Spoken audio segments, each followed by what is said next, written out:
Hi there. Let's start with a thought.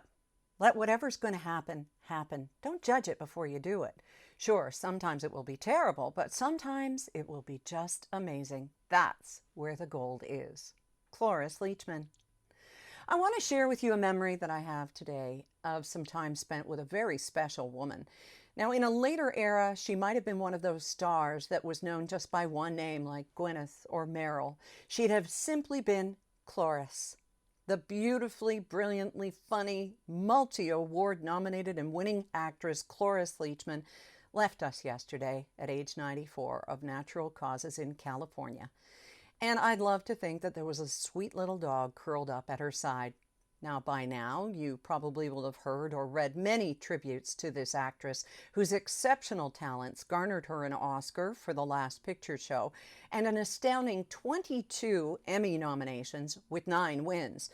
For many of us, she'll always be Frau Blücher from Young Frankenstein, or of course, Mary Tyler Moore's landlady, Phyllis Lindstrom. Her career continued well into her late years with regular and, of course, spectacular sitcom work. Cloris Leachman was one of a kind, and the emphasis was on kind. I'd like to share a little insight with you. Back in my radio days, there were plenty of stars, either rising, current, or fading, who came through the studio doors and were promoting their work, a play, a new movie that didn't have a huge budget, a fresh album, or a single. For the most part, those people came to play, and they were warm and wonderful guests. The general rule was the bigger they were, the nicer they were, whether it was Katy Perry sitting down in her hotel room with us, or Ted Danson making you feel like, you were the only person in the studio. There were a few notable exceptions, so let me spill the tea. John Mayer, who was snarky and cynical. Blue Blood's Donnie Wahlberg, who was heard at the elevator snarling, "Get me the F out of here," after he was interviewed by one of our sister stations. Larry Linville, remember Frank Burns from MASH? Or Gary Sandy, who played Andy Travis, the program director on WKRP in Cincinnati. Those last two didn't want to be asked questions about the well-loved TV shows that made them famous. Really, I wanted to say, yes, but please do tell me about the door-slamming farce you're doing at a dinner theater that we're promoting for you for free today. Well, where are they now, right? The good guests far outweighed the bad. Sandy's WKRP castmates, who played Mr. Carlson and Herb Tarlek and Les Nessman, were a delight. Young Frankenstein's bombshell Terry Garr was wonderful to shoot CHFI ads with, as was Gilligan himself, Bob Denver. I've got so many memories of stars that I grew up watching who turned out to be just lovely in person. Linda Carter. Cloris Leachman, though, was in a class all by herself, and maybe it was because of class. Don't get me wrong, she was funny, dirty, sassy, sweet, but she was so talented. So this happened back in about 1999, and she was in Toronto, probably somewhere on Yonge Street doing a play, and she was booked on My Little Rogers TV cable show. Yeah, you may not remember it, but for 2 years on Channel 10, back before we had a million channels, I would joke that you had to pass by ours to get to something better. The ratings were good, and although it was all hands on deck, Rob and I worked as a team, and with a great team, to make it just the best that it could be.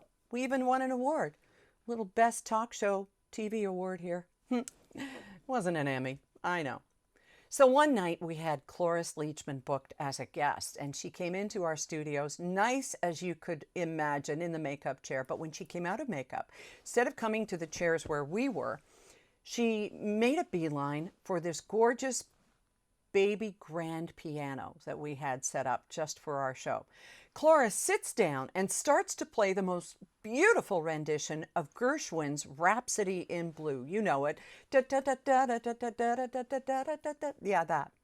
Our jaws dropped. And I turned to the volunteer camera operators and I said, please tell me we had a camera rolling. But we didn't. And I didn't have the nerve to ask her to just stay while we re-rigged the lights and got cameras going and stuff. So it was a moment that was magic and a gift just for us. We had no idea that Ms. Leachman could play like that, and we were so lucky just to be there and see it. It was unforgettable. So then she got up and walked over to the chair where I clipped on her mic as we cooed over the sweet little Shih Tzu that she had on her lap, and then we were treated to a friendly and warm half-hour chat. Now, somewhere in our basement, among all of those VHS tapes saved of the 2 years worth of shows we did, I don't know why I still have them, the Cloris Leachman episode is hidden. You'll just have to take my word for it. It was wonderful. Or do what I did and find an episode that I have linked in my written journal at erindavis.com, where Phyllis learns that her Lars is having an affair with happy homemaker host Sue Ann Nivens, played by Betty White, on the Mary Tyler Moore Show. It is really worth a watch. Please do. Enjoy your weekend, and I'll talk to you in February. Yeah, that's Monday. We're almost through January. Imagine that. Hang in there. We'll get there. Bye for now.